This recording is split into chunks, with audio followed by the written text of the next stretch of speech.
안녕하세요. 한다맨입니다. 자, 오늘은 프로그램 디버깅에 대해서 배우고 있습니다. 디버깅이라는 게 오류를 수정한다는 얘기죠. 그러니까 여러분들이 이제 코딩을 해보신 분들도 계실 거니까 코딩을 하면 프로그램 소스를 막 이렇게 치고 실행을 하면 바로 정상적으로 실행이 됩니까? 되는 경우도 있죠. 근데 안 되는 경우가 있잖아요. 그러면 뭐 점 하나 때문에 안 되거나 뭐 이럴 때가 있어요. 뭐 그런 거를 이제 수정하는 걸 우린 디버깅이라고 보통 얘기합니다. 그럼 그 프로그램 디버깅 과정에서 이 결함이라는 게 뭐냐? 이 결함은 그냥 오류를 말해요. 그러니까 잘못된 거. 정상적으로 돼야 되는데 뭔가 어떤 돌발 상황이 생겼다. 그러면 걔는 결함이라고 합니다. 보통은요. 그러니까 오류가 발생되고 작동 실패 등과 같은 소프트웨어 개발자가 설계한 것과 다르게 동작하거나 다른 결과가 발생되는 걸 말합니다. 사용자가 예상한 결과와 실행 결과 간의 차이나 업무 내용과의 불일치 등으로 인해 변경이 필요한 부분도 모두 결함에 포함이 됩니다. 그래서 이론적으로는 나눠요. 이렇게 오류, 결함, 장애 이렇게 나누는데 그냥 정체를 통틀어서 그냥 결함이라고 보통 얘기합니다. 그렇게 합니다. 자, 오류라는 거는 사람의 실수를 말합니다. 개발, 설계, 요구사항 분석 단계에서 발생하는데 요구사항을 오해하거나 그러니까 뭐 사용자가 부탁을 하잖아요. 이런 것 좀 해주세요. 그랬는데 잘못 알아듣는 경우도 있죠. 알고리즘 판단 착오를 하거나 코딩에서 실수를 하거나 뭐 이런 걸 이제 오류라고 하고요. 에러. 네, 결함이라는 건 폴트, 뭐 디펙트, 버그 뭐 이렇게 얘기하는데 오류의 결과 때문에 코드 설계에 남은 문제를 말합니다. 그래서 소프트웨어 내부에 잠재된 문제 상태를 말하고요. 잠재되어 있어요, 항상. 내부 상태를 말합니다. 잘못된 계산식이 있고 조건문이 누락되거나 잘못된 인터페이스 때문에 결함이 발생될 수 있습니다. 그러니까 뭐 처음엔 잘 모를 수 있어요. 그러니까 그 어떤 상황을 겪지 못한 경우에는 그 결함을 알지 못하는 경우가 있어요. 근데 그 상황이 딱 됐을 때 뜬금없이 나오는 경우가 있거든요. 그래서 그런 것들을 결함이라고 보통 얘기하고요. 장애라는 거는 결함이 실제 실행 중에 외부로 드러난 현상을 말합니다. 그래서 외부 현상을 이제 장애라고 하고요. 내부적인 상태를 우리는 결함이라고 얘기하고요. 외부 현상, 이제 눈에 보이는 거죠. 그걸 장애라고 합니다. 장애가 발생됐습니다. 뭐 이런 거죠. 인터넷 들어가야 되는데 인터넷이 안 들어가요. 장애가 발생됐어요. 뭐 이런 거잖아요. 그죠? 사용자가 인지할 수 있고요. 시스템이 다운되거나 오작동되거나 잘못된 결과가 출력되는 경우를 장애라고 합니다. 그래서 오류나 결함이나 장애나 그냥 결함이다. 이렇게 얘기합니다. 보통은요. 네, 다음요. 네, 결함 관리입니다. 결함 관리 프로세스가 있습니다. 순서라는 거죠. 순서가 이렇게 되고 있습니다. 결함 관리를 계획하고 결함이 있으면 기록을 하고 결함을 검토한 다음에 수정을 하고 그러니까 어떤 결함인지 뭐 검토한다는 얘기겠죠. 그죠? 수정을 하고 수정해서 이제 수정했어요 라고 얘기하면 다시 한번 확인을 해보고 그래도 또 다른 오류가 있는데요. 그럼 다시 한번 또 보내고 수정하고 이런 겁니다. 그러니까 이 결함관리 DB라는 게 이 DB가 데이터베이스잖아요. 그러니까 결함을 하면서 결함을 기록하기 시작하면서 어떤 식으로 진행이 되고 있는지 쭉 기록을 해요. 뭐 그걸 이제 데이터베이스라고 보통 얘기하는데 결함관리 데이터베이스라고 하는데요. 자, 설명을 한번 해보면 그냥 말 그대로입니다. 결함관리를 계획한다는 겁니다. 전체 프로세스에 대한 결함관리 일정이나 인력, 얼마나 사람이 필요할지, 업무 프로세스 등을 확보해서 그 사람들한테 업무를 이렇게 나눠주는 거겠죠. 그죠? 계획을 수립하는 단계를 말합니다. 너무 당연한 얘기입니다. 결함을 기록합니다. 테스터가 있어요. 그 인력들이 이제 테스터 하겠죠. 그죠? 발견된 결함을 결함관리 데이터베이스에 등록을 합니다. 테스터들이 이제 테스트하면서 이거 결함이 있네? 등록을 한다라는 거죠. 결함을 검토합니다. 테스터나 프로그램 리더는 이제 프로그래머들을 말하는 거죠. 그 책임자를 말하는 거죠. 품질 관리 담당자, 뭐 Q&A죠. 그러니까 서비스 해주는 거죠. 질문하면 답변해주고 이런 서비스 하잖아요. 그죠? 네. 그 담당자 등은 등록된 결함을 한번 검토하고 결함을 수정할 개발자에게 전달을 합니다. 그러니까 어떤 결함인지 테스터들이 딱 올려놓으면 그냥 무조건 걔를 수정하는 게 아니라 검토를 하는 거죠. 이건 정말 진짜 심각한 결함인데 그러면 이거 고쳐야 돼요. 그러면서 개발자에게 전달을 한다는 거죠. 그럼 개발자가 전달을 받고 수정을 하는 거죠. 개발자는 전달받은 결함을 수정을 하는 거고요. 결함을 재확인합니다. 테스터는 개발자가 수정한 내용을 다시 한번 테스트해 보는 거죠. 그래서 또 고쳐지지 않았으면 돌려보내는 거고요. 결함 상태 추적 및 모니터링 활동이라는 게 있습니다. 결함 관리 데이터베이스를 이용해서 여기 누적되어 있는 결함 관리 자료들이 있겠죠. 그죠? 프로젝트별로 결함 유형과 발생률 등을 한눈에 볼 수 있는 대시보드. 대시보드가 이제 상황판 같은 거죠. 이렇게.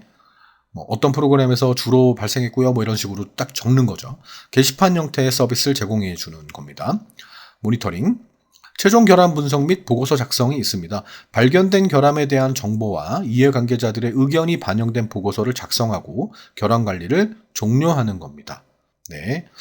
순서 정도는 근데 안 해도 네. 계획하고 결함을 테스터들이 기록하고 검토를 전문가들이 하고 개발자가 수정하고 다시 한번 확인하고 테스터가 돌려보내고 뭐 이런 거기 때문에 끝나면 이제 최종 보고서를 만드는 거니까 뭐 순서를 굳이 외울 필요는 없지만 물 흐르듯이 그냥 알고 있다면 충분히 여러분들이 풀 수 있는 그런 문제가 되겠습니다.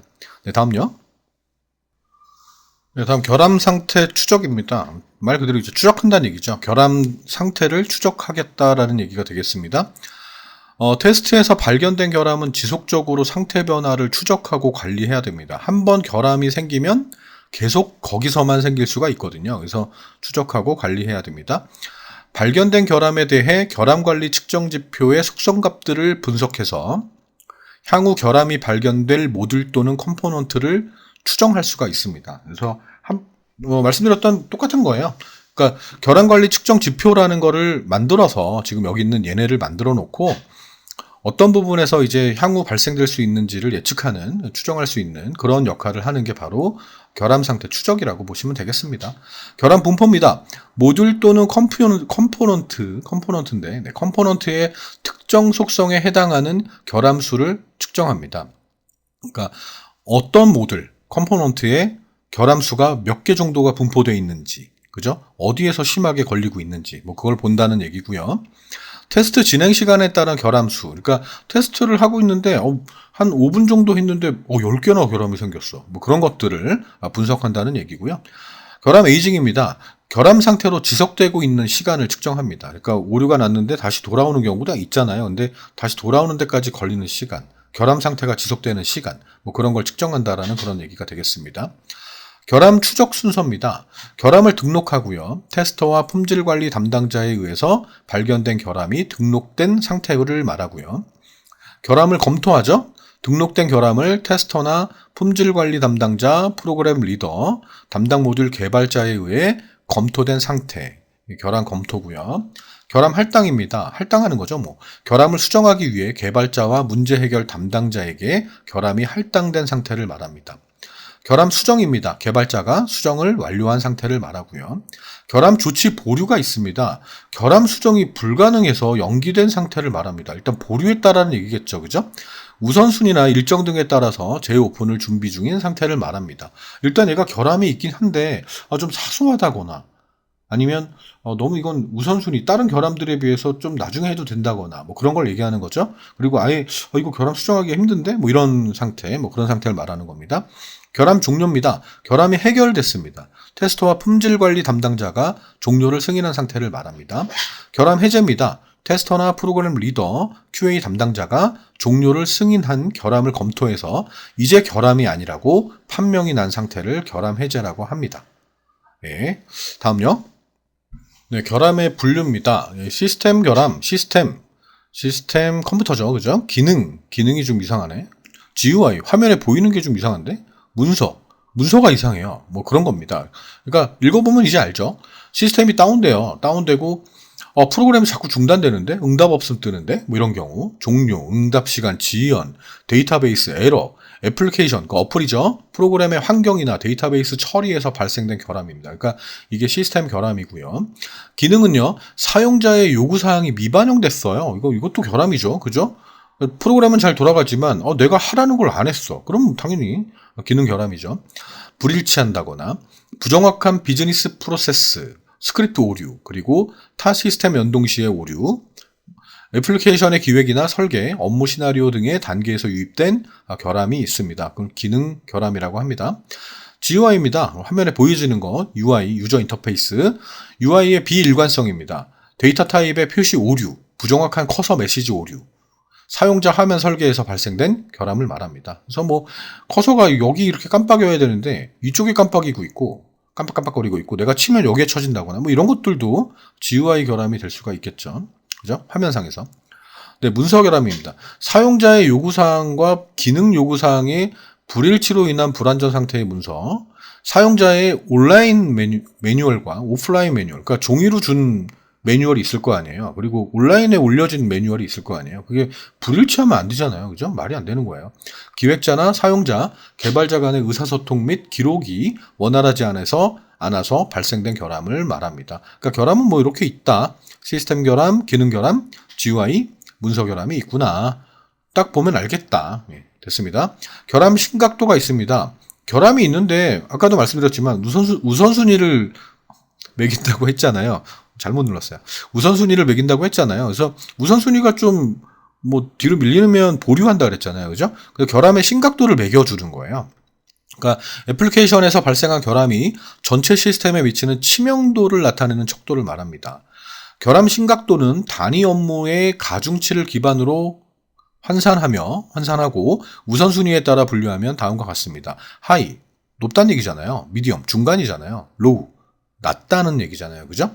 단위 업무 프로세스가 비정상적으로 수행되고 단위 해당 프로세스로 인해 시스템 전반적인 기능에 장애가 발생되는 결함입니다. 이 전반적인 장애가 발생되면 이게 안 된다는 얘기예요. 이게 프로그램이 실행이 안 된다는 얘기야. 심각한 거죠. 그죠? 핵심 요구사항 미구현, 장시간 시스템 응답 지연, 시스템 다운 등과 같이 더 이상 프로세스를 진행할 수 없도록 만드는 결함을 말합니다. 아주 심각하죠. 그죠? 자, 미디엄입니다. 중간 정도. 쏘쏘. 단위 업무 프로세스가 일반 사용자 환경에서는 정상적으로 완료가 될 수 없는, 그러니까 개발자나 뭐 이런 사람들, 전문가들은 정상적으로 완료할 수 있는데 일반 사용자 환경에서는 또 안 돼. 그러니까 개발자 환경에서는 되는데 뭐 그런 경우죠. 부정확한 기능이나 데이터베이스 에러 등과 같이 시스템 흐름에 영향을 미치는 결함을 말합니다. 일반 사용자 환경에서는 정상적으로 완료될 수가 있는데 특정 사용자는 또 정상적으로 완료할 수 없는, 그러니까 일반적인 사용자가 한 80%라면 80%는 잘 되고 있는데 특정 사용자, 되게 뭐 고급 사용자들 있잖아요. 그런 사람들은 또 정상적으로 안 돼. 그런 경우가 있잖아요. 그죠? 부정확한 GUI 및 에러 메시지, 그리고 미출력, 에러 메시지가 출력이 안 된다든지 화면상의 문법이나 철자 오류 등과 같이 시스템 흐름에는 영향을 미치지 않는다. 그러니까 전체적인 흐름에 영향을 미치지 않는다는 얘기겠죠. 그래서 높은 게 있고 중간이 있고 낮은 게 있다. 뭐 이 정도만 보시면 되겠습니다. 다음요. 네, 결함 조치 우선순위가 있습니다. 당연히 심각한 걸 먼저 해야죠. 그죠? 발견된 결함 처리에 대한 신속성을 나타내는 척도입니다. 우선순위. 단위 업무의 가중치와 결함 심각도 등에 따라 우선순위를 결정합니다. 우선순위에 따라 결함 조치가 취해지고요. 일반적으로 결함의 심각도가 높으면 우선순위가 높습니다. 당연하죠. 그죠? 애플리케이션과 업무의 특성에 따라서 우선순위가 결정될 수도 있습니다. 그러니까 심각도가 높지는 않은데 이건 정말 주된 업무를 해야 되는 아주 단순한 결함이 있을 수 있어요. 근데 주된 업무를 할 수가 없잖아요. 그 결함 때문에. 그래서 걔가 우선순위가 높을 수도 있다는 얘기입니다. 심각도가 높다고 반드시 우선순위가 높은 건 아니라는 얘기입니다. 뭐 당연한 얘기입니다. 결함 우선순위는 결정적인 게 있겠죠. 그죠? 아까는 하지 않았지만 결정적인 게 한 단계 더 위가 있는 거예요. 시스템 다운되는 것보다 더 심각한 오류가 발생될 수도 있는 거잖아요. 그죠? 높음, 보통, 낮음 이렇게 있고요. 즉시 해결, 주의 요망, 대기, 개선 권고 등으로 분류가 됩니다. 우선순위에 따라서 인력 배치와 결함 조치 일정도 결정할 수가 있겠죠. 뭐 당연한 얘기죠. 결함 관리 도구가 있습니다. 뭐 크게 중요하다고 볼 수는 없지만 이런 게 있구나라고 보시면 되겠습니다.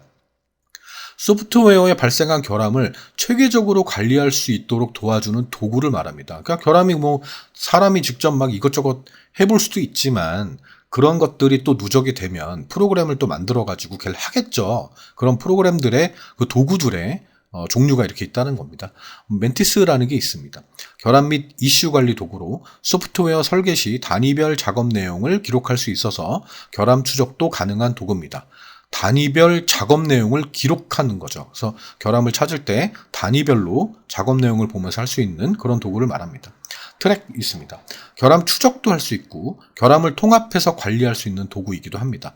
어디서 결함이 발생했는지 그리고 그 결함들을 통합해서 관리할 수 있게 만들어주는 게 트랙입니다. 레드마인? 네. 뭐, 발음은 중요하지 않습니다. 프로젝트 관리 및 결함 추적이 가능한 도구를 말합니다. 버그질라. 네. 결함 신고, 확인, 처리 등을 결함을 지속적으로 관리할 수 있는 도구인데 결함의 심각도와 우선순위를 지정할 수 있습니다. 그러니까 이 종류가 이런 게 있구나. 그리고 결함이 생기면 어떤 방식으로 하는구나. 당연히 우선순위 매겨가지고 하는 거잖아요. 그죠? 어떤 결함 종류가 있는지 뭐 시스템도 있고 뭐 여러 가지 있었어요. 문서도 있었고요. GUI도 있었고요. 네, 여기까지 하겠습니다. 다음 시간에 뵐게요.